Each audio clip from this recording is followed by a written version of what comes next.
Iontach. Bhí fear bocht dán fadó, agus éag siúl ribhe I géarig déirce. Bhí tartar tránhóna, agus bhfuil sé isteach I dach fermóra. Bhí fithe bó banne ag muintir a tí. Díon sóisteach, san fear bocht. Tá ocras agus tartarm. Túr dom doch vanne Ghráda.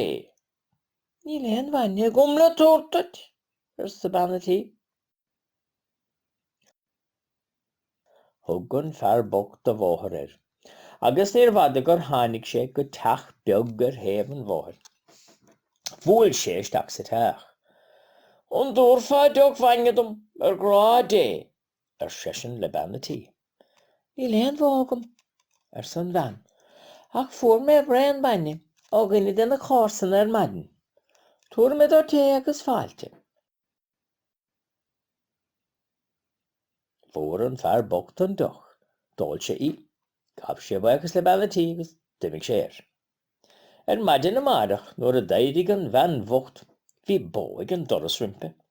Bó bhreab a I, agus dá glas Bhí an bhó ag géimnach agus bhí isig an man, gur hastig uthe go grúfi I. Fuair an bhean canna agus chrúig sí an bhó.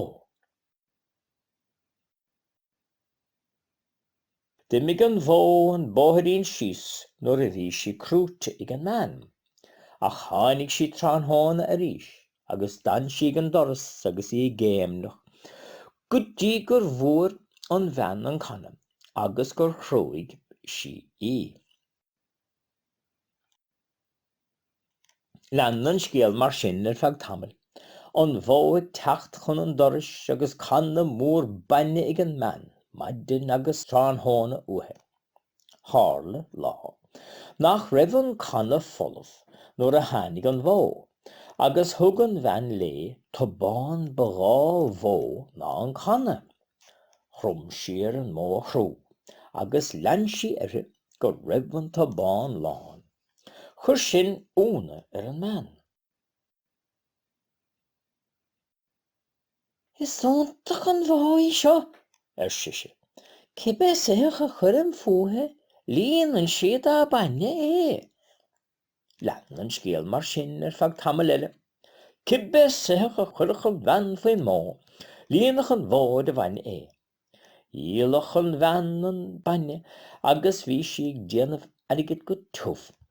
Bhí éadig an man eile le, mar níor an bhréan banne ag a ba féin. Ban Iontach ba an bhean eile. Bhuail sí isteach, I deach na maná. Is Iontach an bhó I seo agat, siise. Is I an bhó is fearr an éiringi, san bhean. Cibé saoch a chur an fuathe, líon an siad a bhaine Tá saoch sa teach seo, sa an bhean eile, agus ní saoch mór agus cuirim sí geolaat nach líonach siad a bhaine Bí geall go líonach sa bhean an bhó. Faoigh an críochar, san bhean eile, agus fici mí sé líonna sí Níor bhaile le bean na bó géile. Fuair sí an críochar, agus chrum siar an mó chrú. Bhí an bhó ag táil banne riamh agus choithe, nó gur hit sí fuair marmh an láthair. D'fhág sin an bhean gan bhó, agus níor bhada gur raibh sí chomh bocht agus a bhí sí riamh.